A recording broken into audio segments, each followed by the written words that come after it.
Yeah, truth is, most of us probably avoid certain foods because we simply don't like the way they taste. But even if we're told that they're healthy, there are many foods on the market that will taste great but still contain ingredients that are potentially hazardous to your health. And this is where it gets interesting. Food industry experts compiled this list of foods they say we should never eat.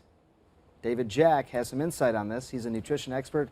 He's also contributing editor to Men's Health magazine. Thanks for joining us. It's a pleasure to be here. You know, this is going to open a lot of eyes, I think, because again, you know, and I'm guilty of this as well. As a doc, you tell people what you think are the right foods to eat, and nutrition is such an important part of their health. But then we have to dig a little bit deeper sometimes, as you've done here. We've got some of these foods sort of laid out. Maybe we can just sort of talk through this. Sure. The strawberries right over here. Healthy food. So, you know, strawberries, one of the things we have the environmental working group that comes up each year with this list of the clean 15 and the dirty dozen. Right. And basically what they look at is they look at fruits and vegetables, how they're grown and how they're treated with pesticides. So we have a fruit like a strawberry that actually, when they spray strawberries with pesticides, they're in gear that protects them while they're spraying the strawberries with the pesticides. And it's like, is that good for our body?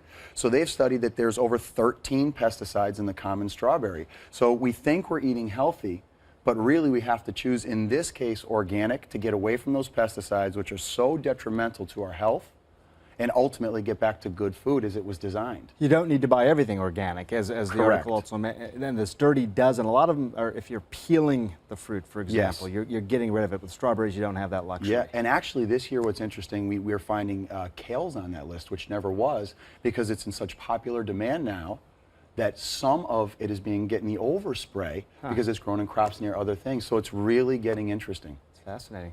White chocolate. Now, a lot of people aren't going to put white chocolate immediately on the healthy list, but there's, again, more than meets the eye here. Well, chocolate is something that actually, in its rawest form, cacao, that bean, is really very healthy and it has high antioxidants. It really helps our body be well. Right. There's obviously things that help brain function in chocolate. What happens, like with other foods, is the beauty of that food gets stripped down and stripped away and gets processed. So what we end up with this kind of healthy snack we want to give ourselves just to feel good, and we think we're doing good for ourselves, takes out all the nutrition. Right. So we really want to stay closer to the dark chocolate, that organic cacao that keeps all those key nutrients inside of it. You get the healthy snack, but you also get benefit from it.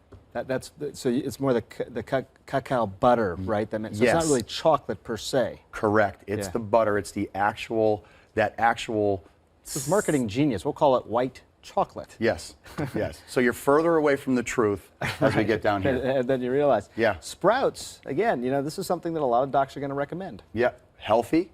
Here's the problem. Sprouts, the seed generally needs moist, warm environments to grow, which is a breeding ground for bacteria. All sorts of different organisms. And food recalls and all that. Exactly. And they found that sprouts are usually the culprit at the center of these massive food recalls and getting people sick. So if you're going to do sprouts, we recommend that you heat them to try to kill some of the bacteria, or you get some crunch with the sprouts. So you take your carrots, you take your cabbages, and you shred them, and you use those instead.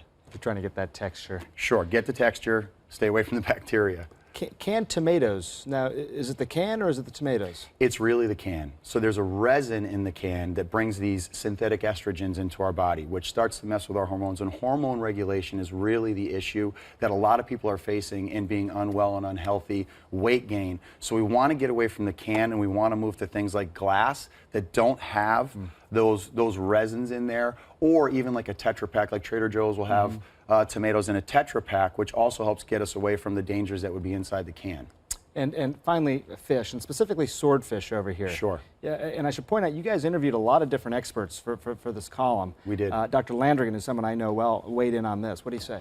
So swordfish, really high in mercury. The other thing is it's not sustainably fished a lot. So they'll use methods that will actually damage other sea life. So you're getting a double whammy with it. You're getting high mercury, which there's tons of issues with that. It's a toxin.